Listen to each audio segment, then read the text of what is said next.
comme toute chose de la vie, s'il y a un engagement et que tu te laisses pas du tout le choix, t'as pas le choix parce que sinon tu passes pour un gros con ou t'es humilié, j'en sais rien, et ben tu seras obligé de faire l'effort et donc tu atteindras tes objectifs. Puis même si ton objectif est peut-être trop haut, t'es trop ambitieux, ben au final, tu auras quand même fait quelque chose, tu n'auras pas fait zéro. Parce que quand tu te laisses le choix, qu'est-ce qui se passe? Tu procrastines, t'as pas la motivation, t'as pas l'entourage, t'as pas les gens qui vont te stimuler pour apprendre la langue, puis tu perds facilement de vue tes objectifs aussi. Il y a beaucoup trop de choses qui peuvent t'empêcher de progresser à long terme dans le but d'apprendre la langue.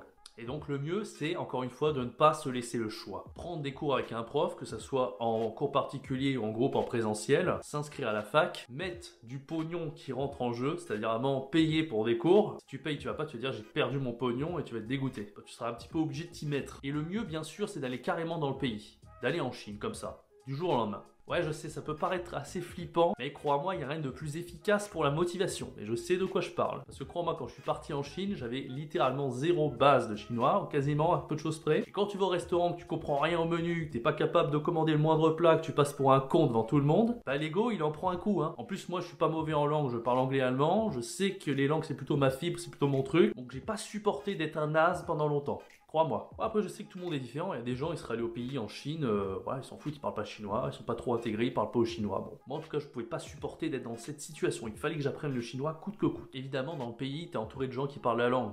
Ça te laisse encore plus pas le choix, et en plus la motivation, elle est là, elle est présente, quoi, elle est palpable. Quand t'entends le chinois et tout, c'est comme si on te rappelait à l'ordre pour te dire « Hé mec, là faut que tu parles chinois, t'es entouré de chinois, il faut que tu te bouges le cul ». En France, c'est beaucoup plus difficile d'avoir la motivation, il faut aller chercher ses sources, à droite à gauche, il faut être discipliné.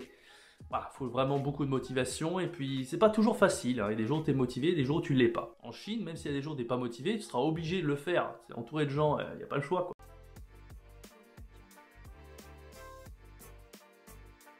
T'en as vraiment marre d'être débutant en chinois? Tu es bloqué et tu ne sais pas comment progresser? Tu aimerais passer au niveau intermédiaire? Alors, écoute ce que j'ai à te dire maintenant. Si tu es bloqué au niveau débutant, tu ne sais pas lire les caractères, tu n'arrives pas à converser en chinois et tu n'arrives pas à prononcer les tons et les pinyin en chinois, je te donne accès à une formation aux petits oignons qui va absolument décupler ton niveau. Vraiment, tu vas pas en croire tes yeux tellement tu vas progresser. Alors n'hésite pas à t'inscrire, profites-en, c'est le premier lien dans la description. Il n'y a vraiment pas à discuter, cette formation chinoise, c'est la meilleure que tu pourras trouver sur internet pour progresser en un rien de temps. Il n'y a pas à discuter, c'est le meilleur programme, c'est tout. Allez, vas-y, clique dans la description, premier lien. Voilà.